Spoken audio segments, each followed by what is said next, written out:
एक निर्लज्ज, नीच, मित्रहंता, आत्ममुग्ध और चरित्रहीन व्यक्ति ने की,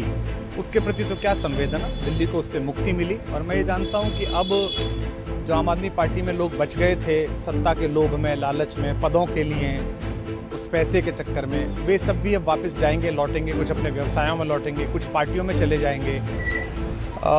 सबसे पहले तो भारतीय जनता पार्टी के लोगों को जीत मिली है, उन्हें बधाई, और आशा करता हूं कि जो जनादेश दिल्ली की जनता ने उन्हें दिया है उसकी वो प्रतिपूर्ति करेंगे और वे सब आम आदमी पार्टी के लाखों करोड़ों कार्यकर्ता जो अन्ना आंदोलन से आए, जिनके बहुत ही निश्चल, निष्पाप और बड़े भारत की राजनीति को बदलने के सपने की हत्या एक निर्लज्ज, नीच, मित्रहंता, आत्ममुग्ध और चरित्रहीन व्यक्ति ने की, उसके प्रति तो क्या संवेदना। दिल्ली को उससे मुक्ति मिली और मैं ये जानता हूं कि अब जो आम आदमी पार्टी में लोग बच गए थे सत्ता के लोभ में, लालच में, पदों के लिए, उस पैसे के चक्कर में, वे सब भी अब वापस जाएंगे, लौटेंगे, कुछ अपने व्यवसायों में लौटेंगे, कुछ पार्टियों में चले जाएंगे और पतन यहाँ से प्रारंभ हुआ है उन लोगों का। मेरे लिए कोई प्रसन्नता का और दुख का विषय नहीं है, मैं बीच में खड़ा हूँ। प्रसन्नता इस बात की है कि करोड़ों लोगों ने आशा लगाई थी, करोड़ों लोग अपनी नौकरियां छोड़ के आए थे, व्यवसाय छोड़ के आए थे, दुश्मनियां ली थी लोगों ने, उन सब की हत्या एक आत्ममुग्ध आदमी ने, एक चरित्रहीन आदमी ने अपनी निजी महत्वाकांक्षाओं की पूर्ति के लिए की। उसको दंड मिला, ईश्वरीय विधान से दंड मिला। प्रसन्नता इस बात की भी है कि न्याय हुआ। आज जब कहना नहीं चाहिए लेकिन आज टीवी पर जब जंगपुरा का निर्णय आया और सामने दिखाई दिया कि मनीष हार गया, तो सदा तटस्थ रहने वाली और राजनीति से विरत रहने वाली मेरी पत्नी जो है, उसकी आंख में आंसू आ गए, वो रोने लगी, क्योंकि उसी से उसने ये कहा था कि अभी तो है ताकत, और उसने कहा था भैया ताकत सदा तो नहीं रहती। तो ये अहंकार आशा करता हूँ अगले लोग नहीं करेंगे, जो बाकी दल है वो नहीं करेंगे, इससे सबक लेंगे। और दिल्ली के नागरिकों को मैं अच्छे शासन के लिए बधाई देता हूँ। अब भारतीय जनता पार्टी अपने नेतृत्व में सरकार बनाकर दिल्ली के जो दुख थे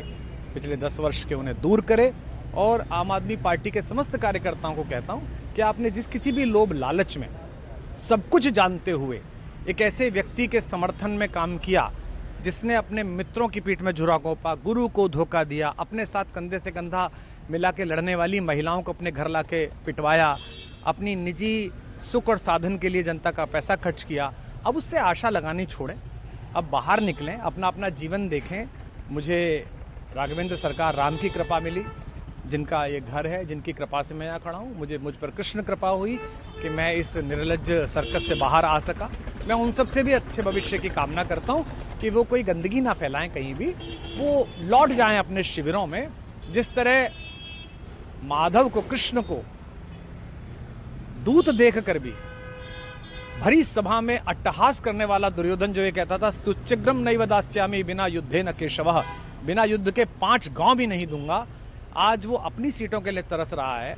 और मुझे पता है कि इस दुर्योधन का अंत भी टूटी हुई जंघा के साथ बड़ा ही दारुण होगा और भारतीय राजनीति एक कलंकित अध्याय के रूप में इस बौने दुर्योधन को और इसके दरबार के तमाम शकुनियों को याद करेगी। मैं उनकी मुक्ति की कामना करता हूं कि ईश्वर उन्हें इस दुख से बाहर निकाले और समस्त लोगों को बधाई देता हूं कि चलिए अंततः न्याय हुआ। सर, बात करें दिल्ली के चुनाव या यूपी के उपचुनाव मिल्कीपुर को लेकर, चुनाव आयोग पर तमाम तरह के आरोप लगाए जा रहे हैं। अखिलेश यादव ने कल कहा कि वहाँ उपचुनाव में मिल्कीपुर, ये राजनीतिक विषय है, इस पर मैं राजनीतिक कार्यकर्ता नहीं हूँ, तो इस पर मेरी टिप्पणी शोभनीय नहीं है, वो आपस में सब जाने। लेकिन दिल्ली के चुनावों को लेकर एक मिश्रित प्रतिक्रिया है। दुख है कि अन्ना आंदोलन से एक ऊर्जा जो पैदा हुई थी, जिससे देश में एक सकारात्मक बदलाव हो सकता था, एक वैकल्पिक राजनीति हो सकती थी, उसकी हत्या एक अहंकारी आदमी ने, एक आत्ममुग्ध और असुरक्षित आदमी ने कर दी। मैं आशा करता हूं कभी ना कभी भारत में ऐसा सूर्योदय किसी न किसी दल में अवश्य होगा, जो भारत को जहां पहुंचना है वहां पहुंचाने का मार्ग प्रशस्त करेगा। बहुत